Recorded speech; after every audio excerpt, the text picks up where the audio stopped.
Welcome back to Beauty Marks Podcast, a space where we embrace marks acquired through our journey.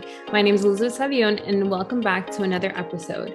On this episode, I'll actually be talking to my therapist, but also I would consider her a friend at this point. And she's been on the podcast before, educate us and talk about trauma today.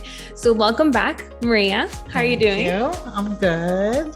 Thank you so much for joining me on this week's conversation. Can you share a little bit about yourself for those that are just hearing from you today? I'm a licensed mental health counselor. As you know, through other podcasts, I've shared my personal story and just my life's journey as far as this is how I got to this place. I became a therapist in my late 40s, early 50s. I went back and finished something that I started years and years ago. I work mostly a lot of couples counseling, relationships. I'm trained in Gottman, but I also interface in and out with trauma, anxiety, depression, and just people who are just struggling with overall life issues. Mm-hmm. You've definitely educated me on trauma. I feel like sometimes we think trauma is one thing, or like, oh, I didn't experience that, so I didn't go through trauma, but that's not the point. And I've learned that over time, like trauma can be multiple things that happen in our life. So what is really trauma? And can we go into that? Yes. I wanted to use a few resources. The American Psychological Association defines trauma as it's an emotional response to a deeply distressing event. So like an accident, a rape, a natural disaster. So if you ask the average person, hey, have you gone through any trauma? No. Mm-hmm. But we've all encountered some form of trauma. Mm-hmm. And right now, I want to say the whole COVID experience has been very traumatic for many people, and a lot of death, a lot of uncertainty about the future. And that has been a very ever-present trauma that we're still struggling with. Now, when you think about trauma, you think about that. You think about there was this really bad experience. I don't think I've ever had any trauma, but there are stages of trauma. Okay. And we kind of break it up into different categories. So there is acute trauma, and I'll go back, acute trauma, chronic trauma, and complex trauma. So acute trauma is the one-time event. Acute trauma is a single traumatic evidence, a rape, a one-time rape, a witnessing an act of violence, a horrific car accident. That becomes acute trauma. Now, acute trauma, what comes with acute trauma? What are the behaviors? Anxiety, irritation, confusion, irritability, disconnect from your surroundings. You are trying to figure out what is going on. The second one, which is chronic trauma, it's exposure to multiple long-term or prolonged distressing events. So in chronic trauma, like domestic violence, that's long-term. Sexual abuse that over and over again. And in those, the behaviors are anxiety, flashbacks. You have a hard time controlling your emotions. You can either be very, very explosive, or you're very withdrawn and really don't know sort of what's going on with you.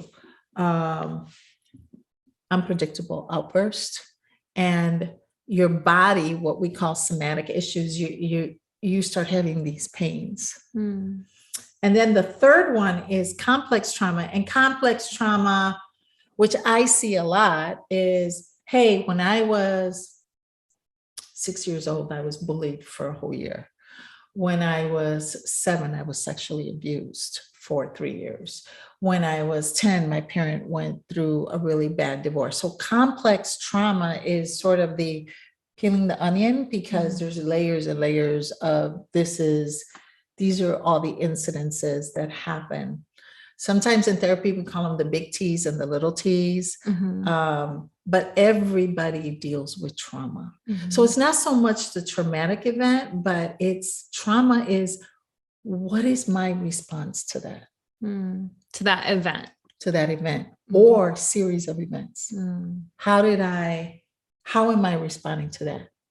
Or how did I not respond to it? Or do I even know how to feel anymore? So trauma is very much, you can go through a really horrible traumatic event and you are able to get through it, deal with it. But for other people, depending on what and how long, you can get stuck in it. And that becomes your cycle. What about people that can't remember parts of their childhood? So like, I know a lot of adults, and I think that when I was in therapy, there was parts that until I started to, like how you said, unpeel the onion, I would forget stuff that happened. So can you explain a little bit about that? One of the things and this is really amazing, God created our brains for us to survive. And in order for us to survive certain traumas, our brain shuts down and our memory wipes it out, or it becomes very deep in our subconscious. Now, here's the thing. This one, Heather Gingrich, she wrote this book, Restoring the Shattered Self. And one of the things that I like about how she wrote this book is she talks in there about the beauty of how our brains work and how it's called dissociation, or sometimes even amnesia. We just forget because it allows us to survive. Now, granted, if you remember, when you go back and begin to do the work when you're ready, then that starts to open up and you do start to have some memories. You don't have to remember all of the trauma to heal from it. You don't have to go in and remember every specific detail in order to heal from it. That's a good point. So it's like, as you talk about it, then things pinpoint to the present day that you experience, but you don't have to, but that's different than like reliving, right? Yeah. And I'll explain to you from a therapeutic perspective, what's really important. A lot of people are afraid. So let's say I was sexually abused for 3 years. This, I know I need to deal with this, but I don't even want to go there. Well, in that kind of work, one of the things that a therapist should do is called grounding. So there's a lot of pre-work that goes on self-care. Do you have support? How do you take care of yourself before we even attempt to start going into that traumatic event? Yeah. So it's not, you don't go to a therapist, okay, this is what happened to me, and I was this so many years old, and then you're stuck there. No, there is a whole process before you do that of learning how to be safe, of if I get a flashback, I don't want to get flashbacks. Okay, if you get a flashback, how are you going to handle that? So in the treatment process, that part of it is really, really important. But let's say you come into my office and you're going through a divorce, and that is so traumatic.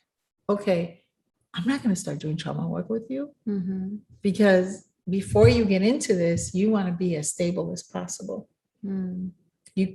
I know it sounds really weird, but sometimes you just kind of got to be in a little bit better place before you can dive into certain aspects of trauma that you know you're going to have to be strong enough to deal with it, because we don't want to re-traumatize anyone. Yeah. So what happens? What happens when we think about trauma? And there's something called, and these are all effects of trauma, depersonalization and derealization. A lot of people talk about that. What is that? I want to give you the definition. I like this definition. It's from Dr. Spiegel. He's with Stanford University of Medicine. You can go to them. Stanford University of Medicine has a whole website on trauma.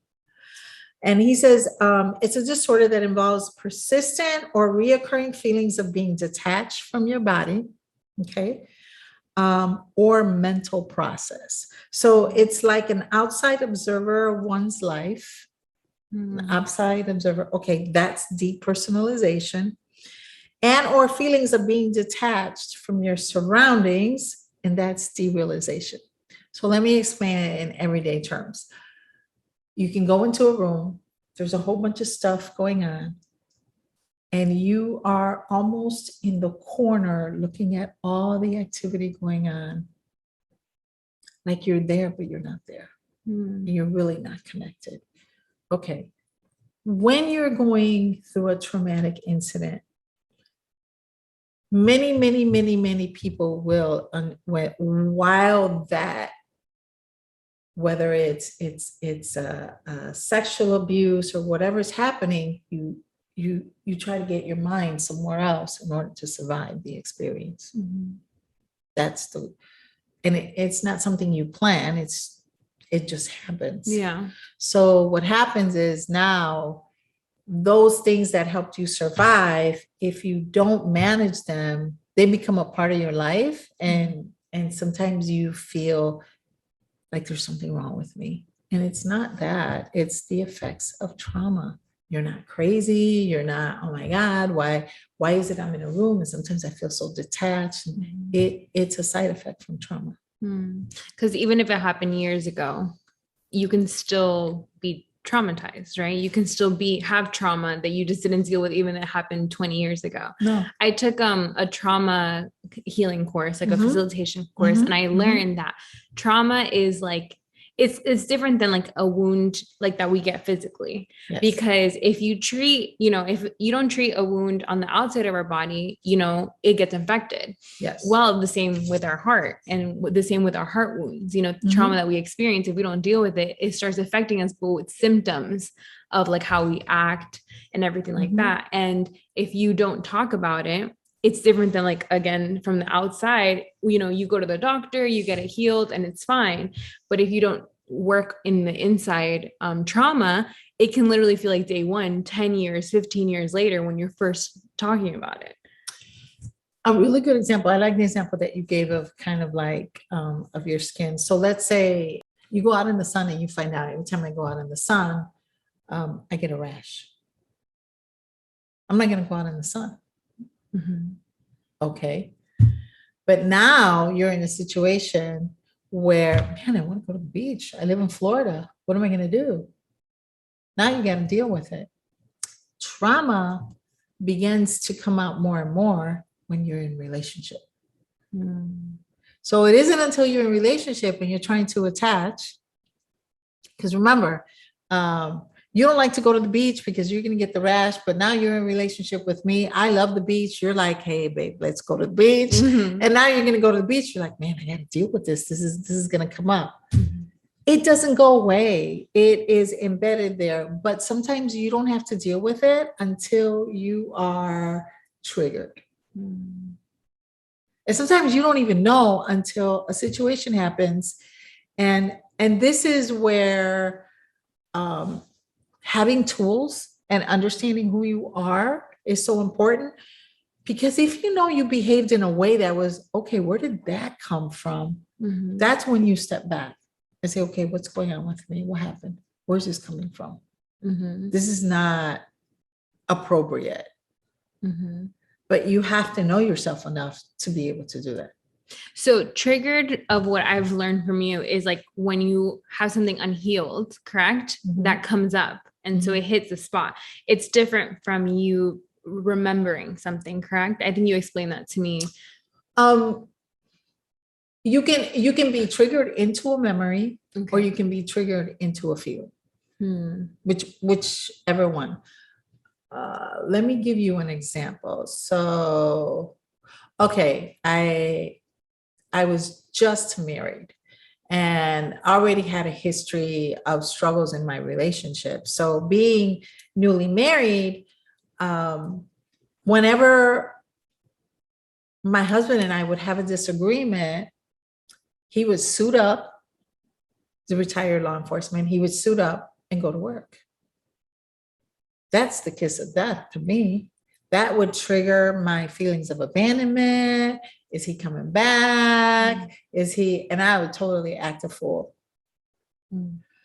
And for him, it was, if I became because he was in a situation where there was so much verbal abuse, that if I became verbally loud, that would trigger him and he would shut down. So through us communicating and sitting down, he's like, okay, so what are we going to do when we're in disagreement? What do you need and what do I need? And I'm like, I need you to stay. He's like, I don't want to argue. And I was like, no, I won't pursue you. I won't follow you in the next room. I won't do any of that. I just need you to stay. And I know that I'm responsible for me calming down. I know that. His rule was, if you get really loud and start coming at me, I'm done. I'm out. So I just need you to, I'll give you your space, but I don't know how to, I don't process that well. So we came up with a plan on this is how we're going to handle it. I will tell you that after doing that, that fear of abandonment left. Because through time and consistency, now if we have a disagreement and he leaves, I already know he'll be back in 10 minutes. But see, that was my healing. That was part of my healing process. I no longer felt that way. Like I don't feel that way. Oh my God, he's gonna leave. No. Because now I became anchored in this is the truth of the relationship that I have. But if I let myself go with trauma, we could have gone around that for years and years, which is what happens in a lot of relationships. So how else does it work in relationships? Because if that comes out in relationship, right? And we're meant to also do community with people. So it's not like you're always going to be by yourself. So if someone doesn't know that they have trauma, or maybe unhealed trauma, how else does it show up? It can show up in anxiety. Anxiety is fear-based. There's trauma underneath all of that. Where the anxiety, unless there is a biological, like, I know sometimes this happens with depression. I had a case with depression where I'm trying to find out why this person is so depressed and why this person is so depressed. The minute we got this person on meds, they weren't depressed anymore. And there wasn't anything else to attach to it. So there is a biological that we look at, but we also have to look for the emotional. So what happens? Anxiety. How do you handle your relationships?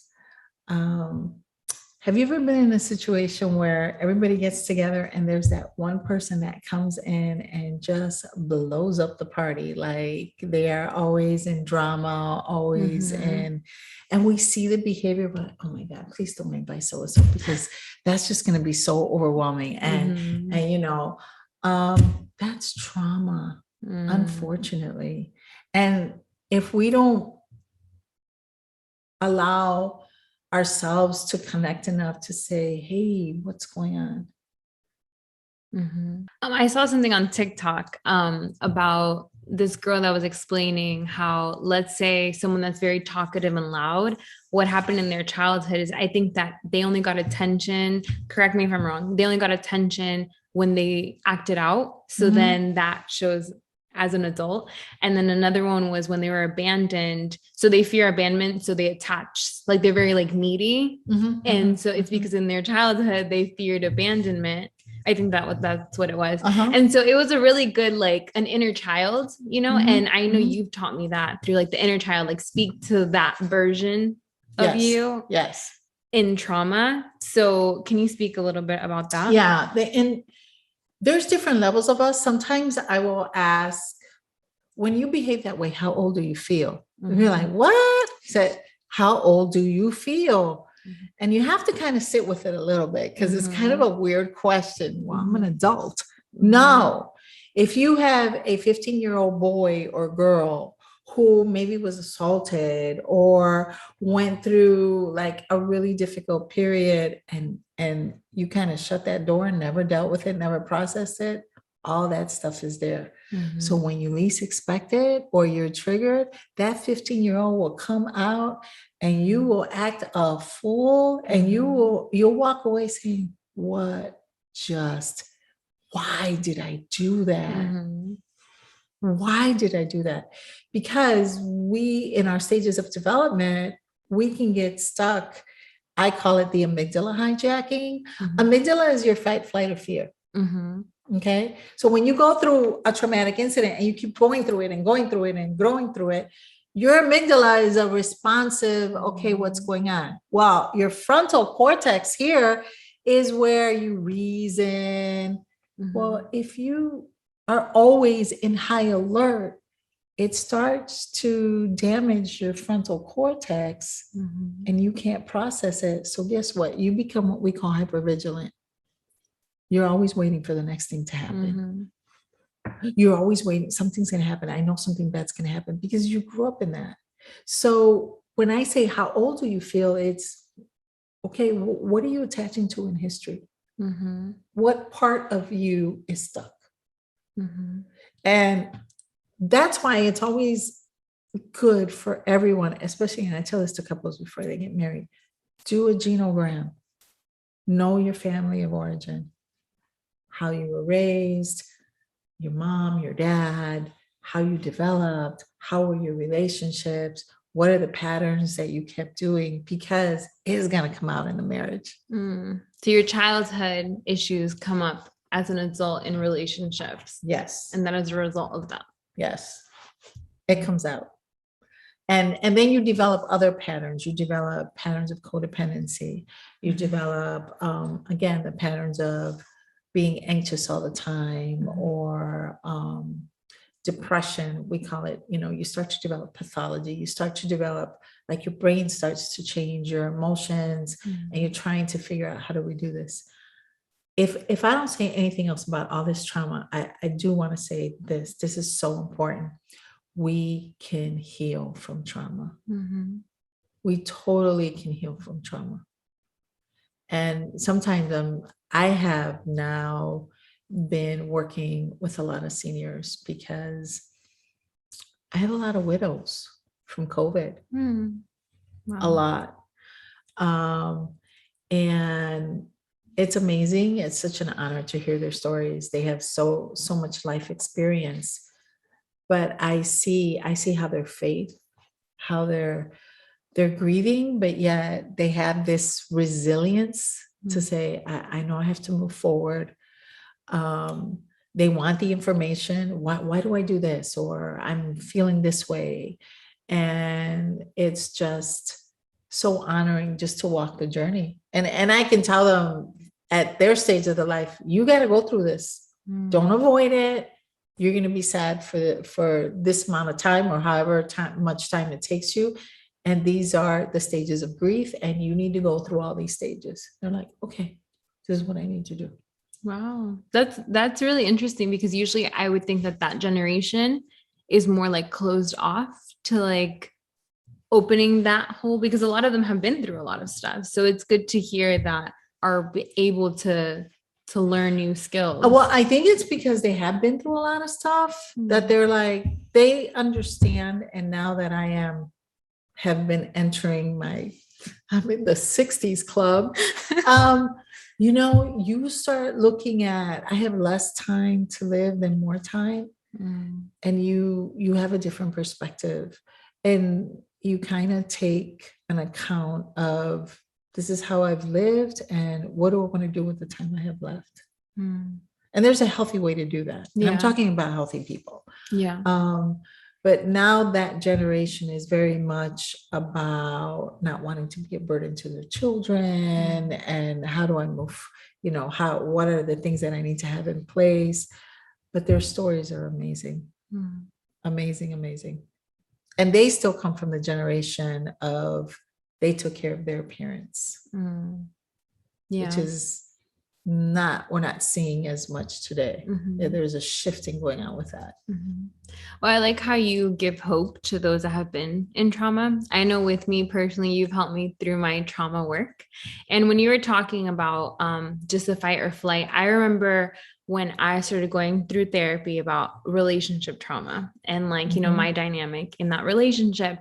And I always felt like my heartbeat was super fast. Like I would be sitting down and I never connected it until after. And I was like, wow, that's why I was always on high alert, because I was always waiting for what was going to happen, what was going to change. Like, this is too good to be true, you know, like in that area.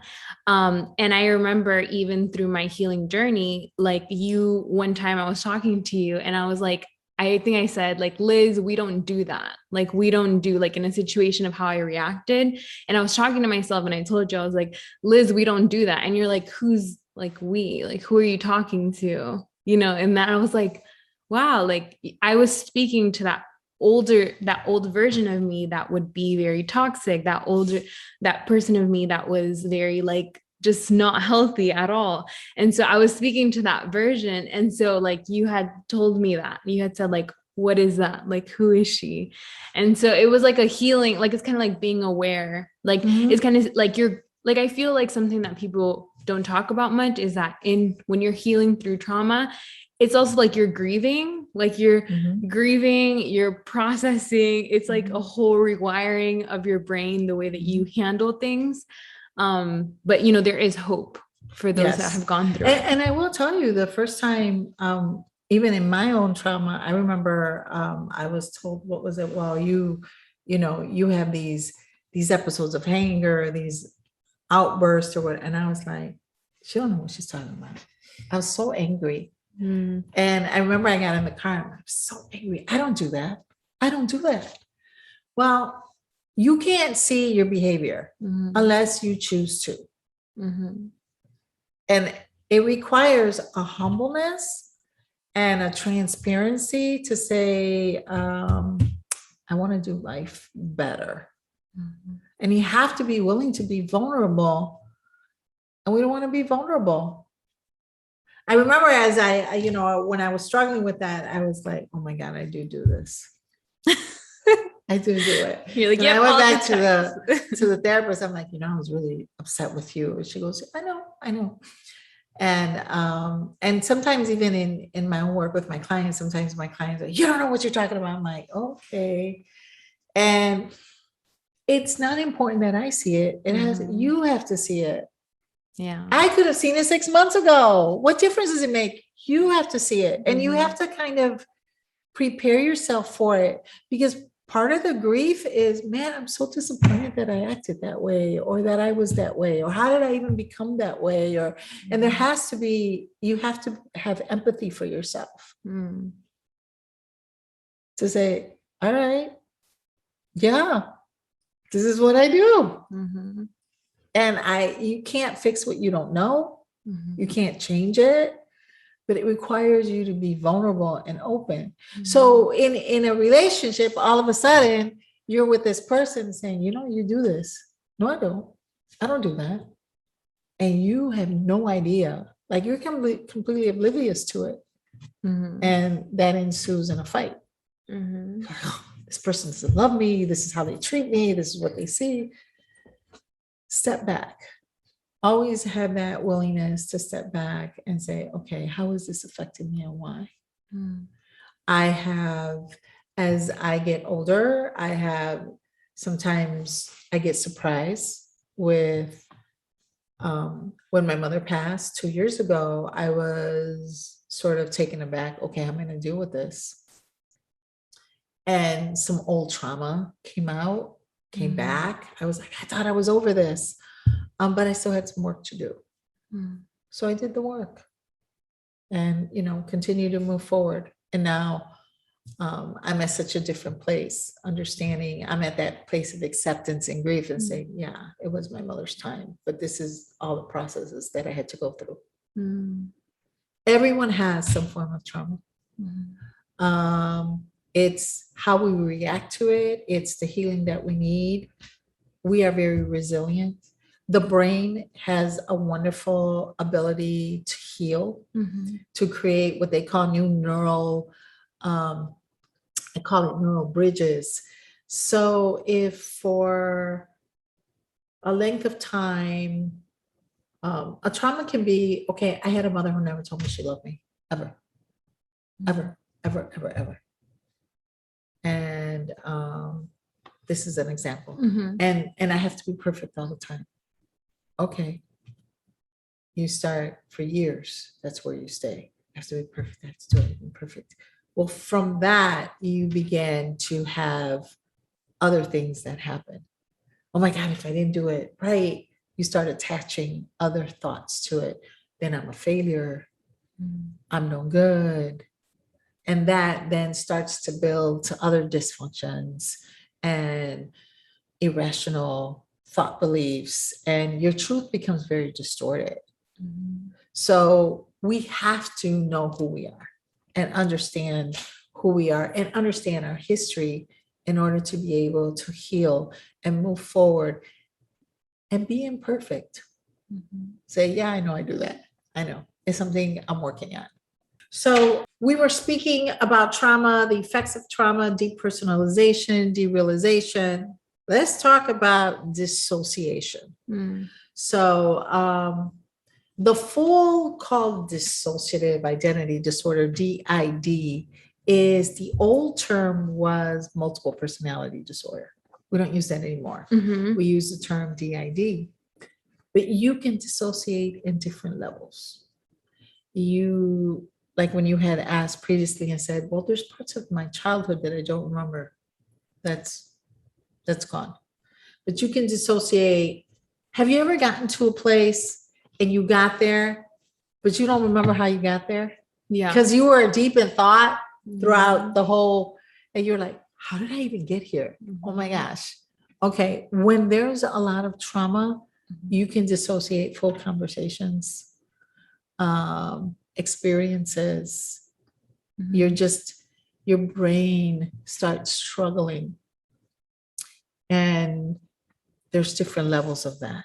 So it's a fragmented sense of identity and memory. Full dissociative identity disorder. There's a splitting off. I'm going to tell you, it's someone who is a full DID, dissociative identity disorder, and I have met some. Their writing is different. They have a different personality. I had someone who would come in, was very meek and quiet, and then in another episode, I would get a totally different person that was loud, and the dressing was different, all of that. And the reason why these things happen is because there's a splitting off. There's a splitting off of your personality because you're trying to survive. Usually people who have DID have extreme trauma, like very extreme trauma. Usually their stories are very shocking of the amount of trauma that they went through. So in order to survive, there are parts of them that split off, and they have to do that. That is rare. There's a small population. But your regular dissociating, sexually abused, if there was sexual abuse and so on, there are levels of dissociation, of not being fully present. So it is something that happens. And what happens is you start to get scared. Well, you were there, don't you remember? No. But, and I know in certain situations, for a while I had, especially people that were sexually abused, they couldn't remember their interactions with their kids. They couldn't remember major events. They couldn't remember any of that because they were dissociating, because there was so much going on. So how do we handle that is we begin to teach how to stay in the present, how to be fully present in situations. Because the minute you start to feel uncomfortable or whatever, you can dissociate. So that's an extreme case, you're saying? But we also can do that. Yes, we can do that. Mm-hmm. If in a fight, Mm-hmm. you got this big argument going on and you had a very mild level of dissociation. You don't remember. Mm-hmm. You don't remember. You're just like, I don't remember. I didn't say that. I didn't do any of that. Yeah, you did. But you completely, it's so overwhelming for you that your brain kind of just starts to detach. Mm-hmm. There's people who struggle with this. They're experts in the field of dissociation. I like this resource is amazing. Skills training for patients and therapists. This is called Coping with Trauma-Related Dissociation. It's a workbook. It's amazing. It helps you kind of go through it, talk through it, explains how it happens, and also teaches you how to be present and how to deal with it. So it's really good stuff. The other thing that happens is, and we use, especially nowadays, I hear the term a lot, is PTSD. I have PTSD. Yeah. Post-traumatic stress disorder. We don't diagnose, if someone is going through a traumatic event, we really don't diagnose PTSD. There has to be a minimum of 30 days. So if you go through a traumatic incident, a fire, whatever, it's 3 weeks later, you're processing it, you don't have PTSD. But PTSD occurs after the incident, a minimum of 30 days after. Okay. And PTSD is the full diagnosis. There's going to be, these are the symptoms: excessive vigilance, difficulty sleeping or concentrating, anxiety, inability to self-regulate. You can't self-regulate your emotions, flashbacks. And these flashbacks are not just a memory. This is, you're back in it. Like you are there. This is a lot of work that was done by, I wrote his name down because I like his stuff. Bessel van der Kolk. He has like 30 years. He's been doing research. He's started off a lot of work in trauma. He has, what's the name of his book? He does a lot with brain science, how your brain works, body awareness, like body keeps the score. attachment. Yes. Okay. Yes. That was a really good. So that is all the work that is happening more and more. The treatment now for this is a lot of things. Some people are doing EMDR, eye movement desensitization reprocessing. Basically, what EMDR starts with is through bilateral stimulation. You're anchored in the traumatic event. You kind of go through the traumatic event, and through bilateral stimulation, you reprocess it, but your brain kind of figures out where you should start going. Now there's a protocol, there's steps to this. Like you just don't go and I'm going to go to 3 sessions and that's it. Someone who's trained in EMDR, they do a lot of grounding, they do a lot of safe place. And then you go through the trauma. Sometimes you can just say one word. And you don't have to give me all the words of the trauma, but through bilateral stimulation, basically this is what they're trying to do. When you think about the trauma, you don't have that emotional connection to it. It doesn't, you know what happened, you know it was there, but you don't have that fear and that emotional cord that is stuck there with that trauma. It begins to release it so that you can feel safe. Okay. Now, EMDR is good. For some people, that's what they do. If you're a verbal processor, it doesn't work for everybody. And it may work for pieces of it. So you also want to do the other components of doing the EMDR, but also learning how to do life differently. How getting coping skills. Okay, I don't have that emotional connection, but I have all the habits now that I learned of my codependency, of hypervigilance. So you also need to do that work. Okay. So what are other things that if someone has gone through trauma, they can do? There's also something called accelerated resolution therapy, which again is dealing more with the incident. So there are people that specialize in dealing with the incident. And then the other pieces is again, going back and learning, okay, how do I attach? What's my attachment style? How did I learn to attach? How do I self-regulate? Can I self-regulate my emotions? When I'm really upset, what happens? What happens when I feel really anxious? How do I manage that? You still have to learn how to do all of those things. And that's a work in progress. And even as you just explained, like even years on, you can still kind of, see some other things. Like it's not just in one session or in 1 year, that you can recover. It's like over time, and also like learned skills that you can continue to do. I know aside from, YouTube and all those resources and books, I feel like through books, podcasts that you can listen to educate yourself. But mostly, like, even when I listen to those, a lot of them say like, this is just information, but I am not like your therapist or your, everything's case by case, so you should speak to someone, and if that's something that you've never shared, like, that find someone that you can do that with. So it's like a lot of different factors to the healing process. But it's like anything. If you're going to go after a certain profession, you have to get educated in it. And we don't get educated in our emotions and in relationships and how we developed and who we are. I remember I was speaking to this gentleman, very wealthy gentleman, and very alone.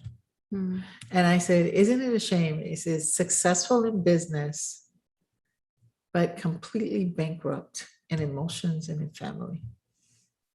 Oof. And he was like, yeah. Wow. So sometimes we have to be careful how we measure our success and know that, okay, you're really great at doing these certain things, but how are you doing life? How are you connecting? How are you loving? How are you being loved? How are you doing life? What is really at the end of the day, what is the emotional legacy that you want to leave?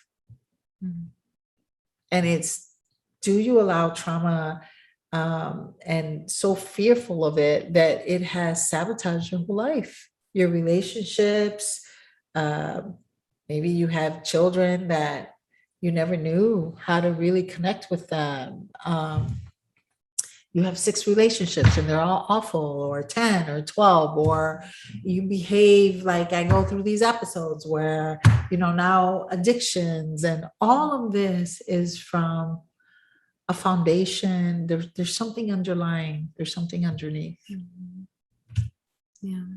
So there's some self-awareness that needs to happen so that you look at your life and you get to see, okay, if family, which I feel like a lot of people talk about this, but the measure of success can be so different for so many people, especially in today's day and age where people want to be known, famous, want to have all this money. Like I've caught myself in that mental cycle of like, if I just get here, if I want this, but then I have to remember the foundation of a long lasting life is also the relationships that I build, the kind of life, people that I have around me. Like at the end of the day, when something happens, who are those people? Am I really supported? Like that is so much that has so much value. And especially the past 2 years that we've gone through, you get to see like what really matters, like your health, the people around you, community.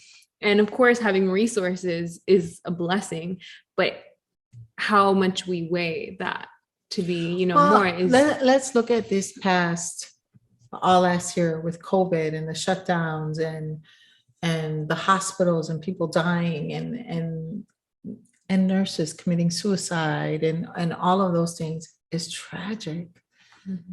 What did we find out? That when people were housed together and couldn't go and do their life as they've been comfortable doing, they found out that they can't stand each other. They don't know each other. They don't have good communication skills. The children, oh my gosh, this is a lot of work. What? So the way that the family was functioning, there was little connection. The loneliness, people who never created a sense of community, of friendships, who didn't prioritize that, all of a sudden, well, yeah, you got a great job. You can work out of the home and do all of that, but you got nobody. I don't have anybody to call. I don't have anybody to talk to. I went through I was listening to the American Association of Christian Counselors. They had a speaker who said, what is one of the biggest issues that we're going to deal with as mental health counselors is loneliness. This is an incredible amount of people that are lonely. And they've not figured out how to connect, how to do life, how to have that sense of community. All of that happened during COVID. We have widows now that live alone. How are we going to take care of them? Yeah. We have children that now are orphans. They lost their mom or they lost their dad. How are we going to take care of them? How are we going to be there? How are we going to be there as a community? We have to get healthy. To be able to help others. Yes. And to help I can't give you what I don't have. I'll never be able to give you what I don't have. So I want to be a great dad. I want to be a good mom. And most people do, but they get sabotaged by the trauma. It doesn't have to be that way. So, I like that you do these podcasts, really teaching people how, educating them is the first step. Psychoeducation. Hey, this is a problem, but let me talk to you about what it is. People are afraid of therapy because they assume, well, I'm not. And I was there, I'm not crazy. No, I'm scared of people that have never gone to therapy. Say that again. So, yes. it's good to go and to sit and look at yourself and say, okay, who am I? What is my history? These are my struggles. This is what's going on. I tell couples all the time, listen, don't wait until you're in crisis to go to a retreat. Do it when you're good. Like, learn the skills. Even people that haven't been through trauma, guess what? They'll have children and their kid will go through something. And all of a sudden that becomes so traumatic. And how am I going to deal with this? Like, you need to have life skills, healthy life skills. And you need to understand how you attach in love and how you do community. It's really important. We're going to do another episode on attachment and codependency. So make sure to tune in for that one. But what hope can you give to someone? How you we broke down trauma. We talked a lot about that. But what if someone's like, okay, I see it. I see the issues. I see that I have something that I have to deal with. What is the next, I'm going to start being self-aware. What is the next step, or what is some encouragement that you have for that person? The first thing is to sort of do a self-inventory. Where am I in my life? What's been going on? This, and then doing all the other steps is start reading, start listening to podcasts, start getting informed, and get a therapist. Now, getting a therapist can be daunting. So I like to tell a lot of people, go on websites, Google. If you're going to use your insurance, then go through your insurance and find out, get a few names, and then Google them and read up on them. And listen, if you go to one session and you don't feel the connection, don't go back. Go to somebody else, but don't give up. You have to want to get well. I always told everyone, when I decided I need to change, I need to get, there was always this thing inside of me. And I know for me and faith in God, I know it was the Holy Spirit always pursuing me, like, this is not what I have for you. This is not the life I have for you. This isn't it. This is not it. And when I started therapy, I was, why didn't anybody tell me this? Oh my gosh. I wish I would have known. I could have avoided so many years, but you don't know what you don't know. So no, we need to heal. Get yourself a therapist. Start the process. Again, start reading. For those of you in the faith, is I always tell them, listen, ask the Holy Spirit to begin to guide you. David said in the Psalms, search me, O Lord, in those innermost places, in those deep places. Yeah, he prayed this after he had committed adultery, murder. Search me, O Lord. Bring it up. I got to see it. I got to know. Yeah. So it's being open and being honest. And then you need to have some safe people in your life. You need to have some healthy, safe people. Be careful where you seek counsel. Be careful where you go for advice. Not everybody's going to give you good advice. Look at a person's character, how they live, and their relationships, and someone who doesn't just talk the talk, but who walks the talk. Sometimes I even hear from, oh man, I give such good advice and I can't do it for myself. Okay. Like you really want to get to that place of, no, I do this. I do this. Yeah. And listen, we all have struggles. We're human. We all have struggles, but there's a lot to be said about being vulnerable and honest. And yes, you are not meant to live a life of misery and struggle. There are things that you can do. Thank you, Maria. Thank you for all this education and encouragement. And I know that you helped someone today to at least start the conversation. And that's always what I love with you, that you've helped me through so much of my work. And we have some resources that I will put in the description of books to read, places that you can find more information, and even if you want to reach out to her or someone else as well. So thank you guys so much for tuning in. And thank you so much, Maria, for joining me today. Thank you very much. Thank you for tuning in to this week's episode.